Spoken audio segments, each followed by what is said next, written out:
पिछड़े वर्ग के लोग गांधी जी को अपना नेता मानते, अपना मसीहा मानते। पिछड़े वर्ग के लोग नेहरू को अपना नेता मानते, अपना मसीहा मानते हैं।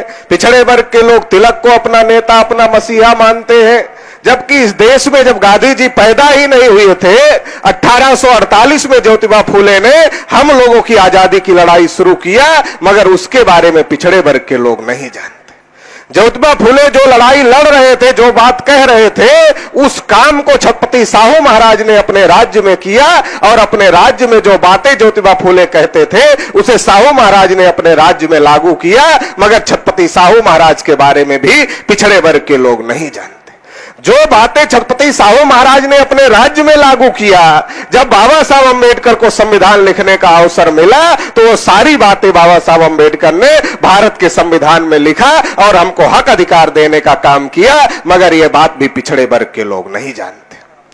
तो जब हम अपने महापुरुषों को नहीं जानते, अपने महापुरुषों की लड़ाई को नहीं जानते, अपनी विरासत को नहीं जानते, तो हम नहीं जानते हम ब्राह्मणों के पुरखों को अपना पुरखा मानते, क्योंकि हमें पढ़ने का अधिकार मिला, मगर हमें क्या पढ़ना है ये जो तय करने का अधिकार है, ये अधिकार आज भी हमारे पास में नहीं है, ये ब्राह्मणों के पास में है। तो ब्राह्मणों ने जो पिछड़े वर्ग के पुरखों ने जो आंदोलन चलाया उसे दलित आंदोलन कहा। ज्योतिबा फूले दलित नहीं थे, ओबीसी थे।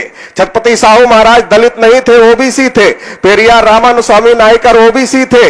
पेरियार ललई सिंह यादव ओबीसी थे। डॉक्टर रामस्वरूप वर्मा ओबीसी थे। बाबू जगदेव प्रसाद कुशवाहा ओबीसी थे। ऐसे बहुत सारे महापुरुष हुए जिन्होंने इस व्यवस्था को उखाड़ फेंकने के लिए लड़ाई लड़ा। वो बहुत सारे ओबीसी में पैदा हुए, मगर ब्राह्मणों ने षड्यंत्र के तहत कहा ये दलित लोग थे और उनके साहित्य को दलित साहित्य कहा। पिछड़े वर्ग के लोगों ने पढ़ा ही नहीं, और जब पढ़ा ही नहीं तो दोस्त और दुश्मन की पहचान नहीं हुई, और जब दोस्त और दुश्मन की पहचान नहीं हुई तो जो दोस्त था उसे दुश्मन समझ बैठे, और जो दुश्मन था उसे दोस्त समझ बैठे। तो इसका परिणाम क्या हुआ? इसका परिणाम यह हुआ कि आज की तारीख में देश में जानवरों की गिनती होती है, कुत्ते बिल्ली की गिनती होती। अभी भारत सरकार का फिर आदेश आया कि जानवरों की गिनती होने वाली है, देश में कुत्तों की गिनती होती है, मगर ओबीसी की गिनती नहीं होती। ओबीसी देश में 52% है, मगर 52% वाले को, जिसको 52 रोटी की भूख है, उसे 27 रोटी दिखाया, और जब खिलाने का समय आया तो 27 नहीं खिलाया, 27 दिखाया, और जब खिलाने का समय आया तो कितना खिलाया? 6 रोटी भी नहीं खिलाया। तो पिछड़े वर्ग के साथ बड़ी धोखेबाजी हो रही है, क्योंकि पिछड़े वर्ग को अपना दोस्त और दुश्मन की पहचान नहीं। जिस तिलक को पिछड़े वर्ग के लोग अपना नेता मानते, अपना मसीहा मानते हैं, उसी तिलक ने 1918 में जब बाबा साहब अंबेडकर ने और भास्कर राव जाधव ने अनुसूचित जाति के लिए और ओबीसी के लिए विधि मंडल में आरक्षण की मांग किया था, तो उसी बाल गंगाधर तिलक ने कहा था तेली को संसद में जाकर क्या तेल निकालना है, कुर्मी को संसद में जाकर क्या हल चलाना है, दर्जी को संसद में जाकर क्या कपड़े सिलना है, तेली तमोली और कुनभटों को संसद में जाकर क्या करना है। अगर तिलक की लड़ाई, तिलक का स्वराज्य सबका स्वराज्य होता तो वो तेली को तेल निकालने के लिए संसद में जाने की बात नहीं करते, कुर्मी को हल चलाने के लिए जाने की बात नहीं करते। इसका मतलब तिलक की आजादी हमारी आजादी नहीं थी। गांधी जी कांग्रेस के नेता थे। गांधी जी ने पिछड़े वर्ग के लोगों को बाबा साहब अंबेडकर के विरोध में भड़काया और कहा अंबेडकर तो जाति की लड़ाई लड़ रहे हैं, हम देश की लड़ाई लड़ रहे हैं, हमारे साथ आ जाओ। पिछड़े वर्ग के लोग गांधी के साथ चले गए, मगर गोलमेज सम्मेलन में जब सब अपने हक अधिकार की बात कर रहे थे, गांधी जी ने पिछड़े वर्ग का एक भी मुद्दा गोलमेज सम्मेलन में नहीं उठाया।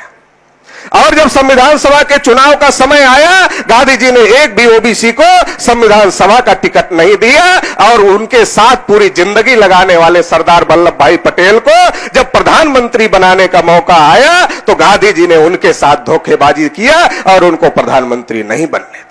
साथियों, मैं ये कहना चाहता हूं, जिस नेहरू को पिछड़े वर्ग के लोग अपना नेता मानते हैं, उस नेहरू ने काका कालेलकर की आयोग की रिपोर्ट को लागू नहीं होने दिया, उसे कचरे के डिब्बे में डालने का काम किया। तो अभी तक पिछड़े वर्ग के लोगों को गुमराह किया गया। पिछड़े वर्ग के लोगों को लड़ाया गया। कांग्रेस के ब्राह्मणों ने पिछड़े वर्ग के साथ धोखेबाजी किया, भाजपा के ब्राह्मणों ने भी पिछड़े वर्ग के साथ धोखेबाजी किया। कांग्रेस की भी केंद्र में सरकार रही, बीजेपी की भी केंद्र में सरकार रही, और दोनों ने पिछड़े वर्ग के साथ धोखेबाजी किया। क्यों किया? क्योंकि पिछड़े वर्ग को अपने दोस्त और अपने दुश्मन की पहचान नहीं थी। पिछड़े वर्ग का दोस्त कौन है और दुश्मन कौन है, इसकी पहचान नहीं थी। इसलिए ब्राह्मण पिछड़े वर्ग को उठाता था, और जैसे पत्थर को आदमी उठाता है, किसी के ऊपर फेंकता है, वैसे ब्राह्मणों ने पिछड़े वर्ग के आदमी को उठाया और अनुसूचित जाति के ऊपर फेंका। पिछड़े वर्ग को उठाया, अनुसूचित जाति के ऊपर फेंका, लड़ाई हो गई अनुसूचित जाति और पिछड़े वर्ग में। ब्राह्मण तमाशा देख रहा है। फिर पिछड़े वर्ग के आदमी को उठाया, मुसलमानों के ऊपर फेंका, लड़ाई हो गई मुसलमान और पिछड़े वर्ग में। ब्राह्मण तमाशा देख रहा है। तो बहुत दिन तक हम लोग पत्थर बने रहे ब्राह्मणों के हाथ का, वो हमको फेंकते रहे और हम तमाशा देखते रहे। इस देश में पिछड़े वर्ग का कोई नेता नहीं है जो पिछड़े वर्ग को उनका सही इतिहास बताकर जागृत करने का काम करता हो। इस देश में एक अकेले माननीय वामन मेश्राम साहब है जो दिन प्रतिदिन डेली और डेली पिछड़े वर्ग को जागृत करने का काम करते हैं, पिछड़े वर्ग को जगाने का काम करते हैं। और माननीय वामन मेश्राम साहब की मेहनत की वजह से आज ये बात सबके सामने आ गई है। ब्राह्मणों ने 2 बार शेड्यूल कास्ट के विरोध में बंद का आह्वान किया, एक भी पिछड़े वर्ग का आदमी उनके पास में नहीं, एक भी पिछड़े वर्ग का आदमी उनके पास में नहीं गया। पिछड़ा वर्ग जागृत हो गया। जब कासगंज में मुसलमानों के खिलाफ दंगे करने की कोशिश हुई तो ब्राह्मण लोग गए ओबीसी के पास में और कहा चलो मुसलमानों से लड़ना है। तो ओबीसी के लोगों ने कहा अच्छा, मुसलमानों से लड़ने के लिए हम लायक हैं, और जब हम अपने आरक्षण की बात करते हैं, अपनी नौकरी की बात करते हैं, तो हम नालायक हैं, हम तुम्हारे साथ आने वाले नहीं हैं। तो पिछड़े वर्ग को अभी उसका दोस्त कौन है और उसका दुश्मन कौन है, इसकी पहचान हो गई है। और ये पहचान माननीय वामन मेश्राम साहब करा रहे हैं।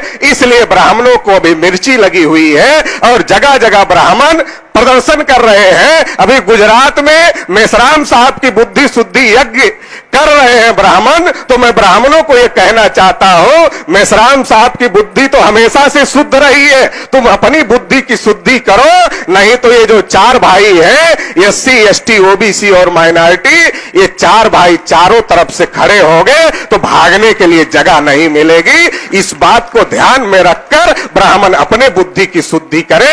आखिरी बात कहकर अपनी बात समाप्त करता हूं कि ब्राह्मणों का अगर निजाम इस देश पर कायम है वो 3.5% है। उसका कारण यह है वो हमको आपस में लड़ाने का काम करते हैं। वो यादव के घर में जाते हैं तो पटेल के विरोध में भड़काते हैं, और जब पटेल के घर में जाते हैं तो यादव के विरोध में भड़काते हैं। वही ब्राह्मण जब लोधी के घर जाता है तो यादव पटेल दोनों के विरोध में भड़काता है। वही ब्राह्मण जब कुशवाहा जी के यहां जाता है तो यादव पटेल लोधी तीनों के विरोध में भड़काता है। और वही ब्राह्मण जब जाटो जी के घर पे चला जाता है तो जाटो जी को कहता है, जाटो जी अब तो जमाना बदल गया है, और जब जमाना बदल गया है तो हम ब्राह्मण भी बदल गए हैं। तो जाटो जी पूछते, पंडित जी क्या हुआ, कैसे बदल गए आप? तो पंडित कहता है, देखो हम ब्राह्मण हैं और तुम जाटो हो, हम तुम्हारे घर में आते हैं, तुम्हारे गिलास में पानी पीते हैं, तुम्हारे थाली में खाना खाते हैं, और जब तुम कभी हमारे घर पे आते हो तुम्हें भी अपने बर्तन में खिलाते हैं, अपने गिलास में पानी पिलाते हैं। इतना ही नहीं, अगर तुम्हारे में कोई बड़ा अधिकारी हो जाए, आईएएस हो जाए, पीसीएस हो जाए, बड़ा नेता हो जाए, बड़ा अभिनेता हो जाए, तो हम ब्राह्मण लोग अपनी बहन बेटियों की शादियां भी तुम जाटो लोगों के साथ में लगा देते हैं। क्योंकि जमाना बदल गया और हम ब्राह्मण भी बदल गए जमाने के साथ में। लेकिन ये पिछड़े वर्ग के लोगों को देख रहे हो, ये तो तुम्हारा छुआ भी नहीं खाते। ब्राह्मण ये नहीं बताता कि जाटों को अछूत यादव ने नहीं बनाया, पटेल ने नहीं बनाया, लोधी ने नहीं बनाया, ब्राह्मणों ने बनाया। बल्कि ब्राह्मण ओबीसी का शेड्यूल कास्ट के साथ झगड़ा लगाने का काम करता है। वही ब्राह्मण वाल्मीकि में जाता है, खटीक में जाता है, बोलता जाटो लोगों ने सारी नौकरियां खा ली इसलिए तुमको नहीं मिला, उनको भी झगड़ा लगाने का काम करता है। और एक जगह अगर सारे लोग मिल जाए, यादव भी मिल जाए, पटेल भी मिल जाए, लोधी भी मिल जाए, कुशवाहा भी मिल जाए, जाटो भी मिल जाए, खटीक भी मिल जाए, वाल्मीकि भी मिल जाए, ब्राह्मण सोचता अभी इनको भड़काना संभव नहीं है। तो भड़काना संभव नहीं तो क्या करता जाता है, कहता तुम लोगों को कुछ दिखाई पड़ रहा है कि नहीं दिखाई पड़ रहा है? हमारा आदमी कहता हमें तो नहीं दिखाई पड़ रहा है। अच्छा नहीं दिखाई पड़ रहा है? एक एक मुसलमान 14-14 बच्चे पैदा कर रहे हैं, क्या यह भी नहीं दिखाई पड़ रहा है? तो हमारा आदमी पूछता पंडित जी क्या यह सही बात है? पंडित कहता यह 200% सही बात है और वो दिन दूर नहीं है जब इस देश पर मुसलमानों का कब्जा हो जाएगा और तुम सारे हिंदू मुसलमानों के गुलाम बना लिए जाओगे।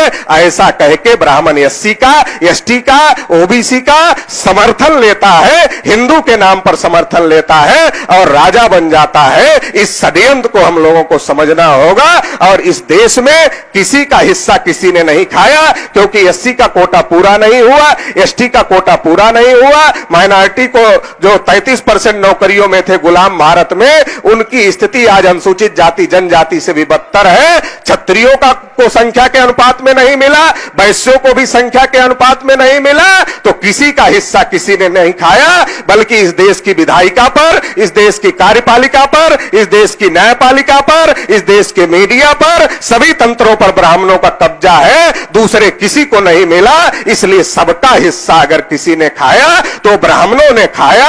आज तक हमने सुना सबका मालिक एक है, मगर हमें यह भी ढूंढना होगा अगर हम सबके हालात खस्ता है तो सबका दुश्मन भी एक होगा और वो दुश्मन एक है, वो है ब्राह्मण। ब्राह्मणों ने इस देश में नाइंसाफी का निजाम कायम किया हुआ है और जो नाइंसाफी का निजाम ब्राह्मणों ने कायम किया हुआ है उसे अलग अलग एससी, एसटी, ओबीसी, माइनॉरिटी के लोग लड़कर अलग अलग लड़ेंगे, पीटे जाएंगे, अलग अलग लड़के इस ब्राह्मणों के नाइंसाफी के निजाम को खत्म नहीं किया जा सकता।